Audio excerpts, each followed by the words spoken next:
பிப்ரவரி 14 என்றால் சின்ன பிள்ளைக்கு தெரியும் என்ன தினம் என்று. நான் தேசிய தலைப்புக்குள் இதை உள்ளடக்குகிறேன். துனியாவுடைய கலாச்சாரத்துக்கு அந்நிய கலாச்சாரத்துக்கு நாம் எந்த அளவு மாறி இருக்கிறோம் என்பதைத்தான் இப்பொழுது நான் இறுதியாக சொல்லி முடிக்கப் போகிறேன். கனிமருளே, பிப்ரவரி 14 என்பது 2 விதமான, பல பேர் இருக்கலாம், பிரபலியமாக 2 விதமான பெயர்களை கொண்டு அழைக்கப்படுகின்ற தினம். வேலண்டைன்ஸ் டே, லவர்ஸ் டே. கனிமர்களே, இது எங்கு சம்பந்தப்படுகிறது? நமது ஹொபியோடா, நமது ஜொலியோடா, நமது என்டர்டைன்மெண்டோடா, நமது என்ஜாய்மெண்டோடா? இல்லை, நமது கொள்கை அகீதாவோடு சம்பந்தப்படுகிறது. காதலர் தினம் நமது கொள்கையோடு சம்பந்தப்படுகிறது. காதலர் தினத்தை விசுவாசத்தோடு ஒருவர் பின்பற்றினால் அல்லாஹ் பாதுகாக்க வேண்டும். அவர் இஸ்லாத்துடைய வரையறைக்கு அங்கால் சென்று வருகிறார். வருகிறாரா இல்லையா? செல்கிறார். அதை விளங்கப்படுத்துகிறது. லவர்ஸ் டே என்பதை விட கூடுதலாக வேலண்டைன்ஸ் டே என்று சொல்லப்படுகிறது. இந்த வேலண்டைன் என்பது என்ன? காதலா? இல்லை. அன்பா? இல்லை. காதலர் என்ற கருத்தா? இல்லை. வேலண்டைன் என்பது 300ஆம் நூற்றாண்டு காலத்திலே வாழ்ந்த, ரோமிலே வாழ்ந்த ஒரு கிறிஸ்தவ மதகுருடைய பெயர். ஒரு பரிசுத்த அருளப்பர், சித்தப்பர், அந்தப்பர், இந்தப்பர் என்பார்களே, அப்படி ஸ்தானத்தில் இருந்தவர். கண்ணியமானவர்களே, கிளாடியூஸ் அரபியை வாசித்தவர்கள், அது ஆங்கிலத்தில் எப்படி பாவிப்பார்கள் தெரியாது. ரோம் சக்கரவர்த்தியுடைய பெயர்.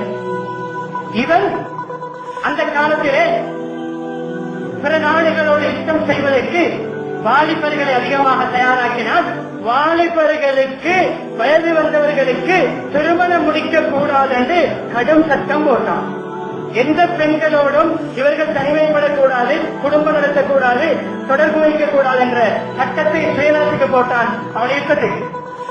கண்ணியமான இந்த நேரத்திலே காதலித்து எப்படி கைகேற்பது, எப்படி சேர்வது, எங்கு ஓடுவது, எங்கு சென்று கள்ள திருமணம் செய்வது, எங்கே ஒளிந்திருந்து வாழ்வது என்ற ஆசையில் உள்ள இளஞ்சோடிகளுக்கெல்லாம் தன்னுடைய மத தேவாலயத்துக்குள் வைத்து கள்ள திருமணம் செய்து கொடுத்தவருடைய பேர்.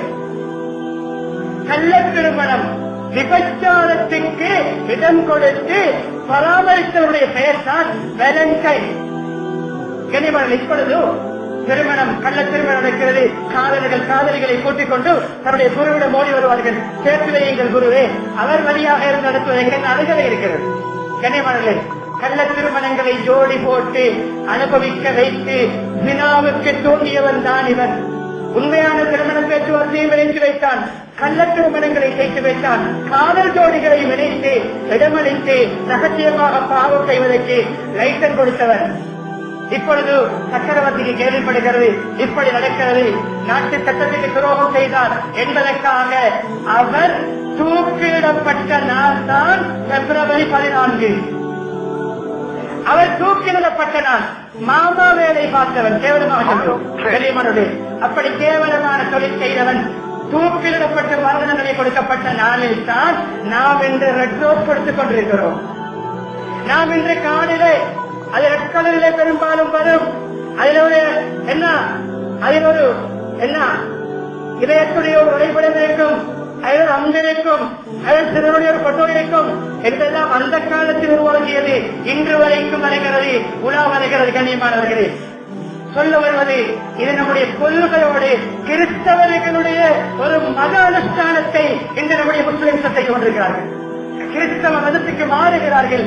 பிப்ரவரி அந்த 14ஆம் தேதி இந்த வேலை செய்கிறவர்கள். அது பேஸ்புக் மூலம் அனுப்பலாம், அது வாட்ஸ்அப் மூலம் அனுப்பலாம், அது இன்ஸ்டாகிராம் மூலம் அனுப்பலாம், அது எந்த சோசியல் மீடியாவில் அனுப்பலாம். கண்ணியமானவர்களே, கிறிஸ்தவ மதகுரு காதல் ஜோடிகளை சேர்த்து பாவம் செய்ய வைத்தவன் செத்த தினத்தை சுத்தம் கொண்டாடுகிறோம். எங்கு போகிறோம்? இது ஒன்று. இன்னும் எத்தனையோ விளக்கங்கள் இதில் இருக்கின்றன. நான் இதை இத்தோடு நிறுத்துகிறேன். புத்திசாலி வாலிபர்கள், யோதிகள், இவர்களுக்கு நாமும் இடமளிக்க கூடாது. பெற்றோர்கள் கண்டிப்பாக இருக்க வேண்டும். இந்த தேர்தலை சுதந்திரமாக திட்டமிடக் கூடாது. இந்த தேர்தலை சுதந்திரமாக நண்பர்களோடு அலையவிடக் கூடாது, உலாவரவிடக் கூடாது. நம்முடைய கட்டுப்பாட்டை நம்முடைய பிள்ளைகளை வைப்பதற்கு நம்முடைய வீட்டில் இப்படிப்பட்டவர்களை உருவாக்குகின்ற சூழல் இல்லாமல் ஆக வேண்டும்.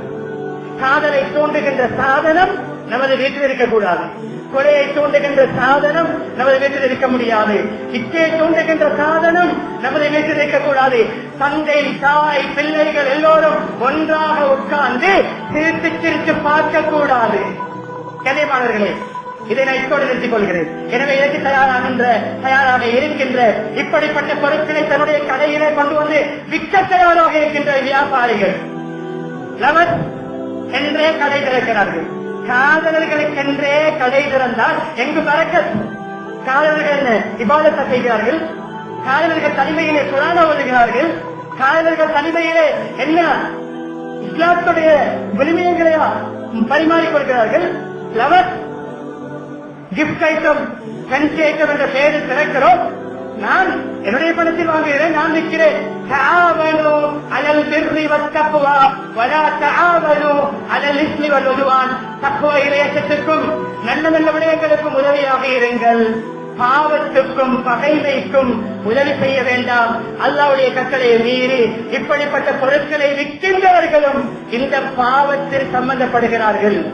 அதே நேரம் ஹதீஸும் இருக்கிறது, ஒரு வார்த்தையை கொண்டு யாராவது ஒருவர் அசத்தியத்துக்கு உதவி செய்தாலும் அதனுடைய தாக்கம் அவருக்கு தண்டனை கிடைக்கும். எனவே விலங்கல் செயலை பரிமாறக்கூடிய வார்த்தைகள் எழுதிய அந்த காடுகளை விற்கின்ற வியாபாரிகளே, ரெட் ரோஸுகளை, சிகப்பு ரோசா அந்த மலர்களை விற்கின்றவர்களே, நீங்களும் இந்த கிறிஸ்தவ மதகுருடைய சட்ட தினத்தை கொண்டாடுவதற்கு நீங்கள் விற்கிறீர்கள்.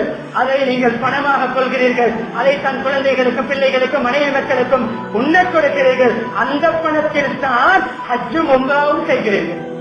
கண்ணியமானவர்களே, எனவே இப்படிப்பட்ட கலாச்சாரங்களை விடுவோம். இதற்கேற்றவாறு